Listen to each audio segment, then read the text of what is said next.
बहुत समय पहले चंद्रगढ़ नाम का एक राज्य था। वहां के लोग खुशहाल थे और राजा विक्रम अपनी प्रजा से बहुत प्रेम करते थे। लेकिन एक दिन गांव में एक अजीब घटना होने लगी। हर रात आधी रात को गांव के बाहर एक काली परछाई दिखाई देती थी। सुबह होते ही किसी न किसी घर से कोई कीमती वस्तु गायब मिलती थी। मैंने अपनी आंखों से देखा था। वह इंसान नहीं था। जरूर कोई भूत है। धीरे धीरे पूरे गांव में डर फैल गया। जब यह खबर राजा विक्रम तक पहुंची तो उन्होंने खुद जांच करने का फैसला किया। सच्चाई जाने बिना किसी बात पर विश्वास नहीं करना चाहिए। उस रात जांच करने के लिए राजा गांव पहुंचे। वह एक पुराने पेड़ के पीछे छिप गए। घड़ी ने 12 बजाए। अचानक दूर एक काली परछाई दिखाई दी। तो ये है वह रहस्यमयी परछाई। परछाई धीरे धीरे गांव की ओर बढ़ी। राजा चुपचाप उसका पीछा करने लगे। परछाई एक घर के पास रुकी और अंदर घुस गई। कुछ देर बाद वह बाहर निकली। राजा उसके पीछे जंगल तक गए।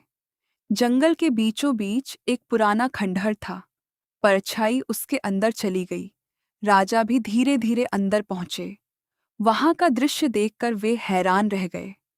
खंडहर के अंदर कई चोर मौजूद थे। गांव वाले अब हमें कभी नहीं पकड़ पाएंगे। वे हमें भूत समझते हैं।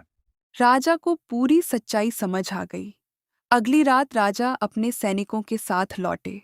जैसे ही चोर चोरी करने निकले, सैनिकों, इन्हें पकड़ लो। चारों ओर से सैनिक निकल आए।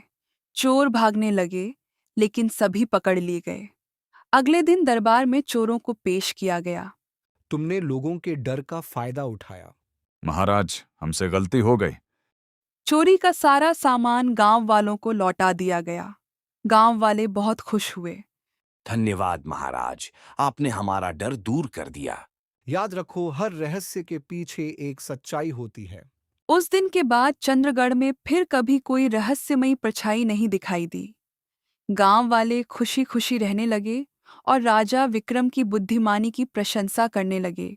डर अक्सर भ्रम पैदा करता है, लेकिन सच्चाई हमेशा सामने आ ही जाती है।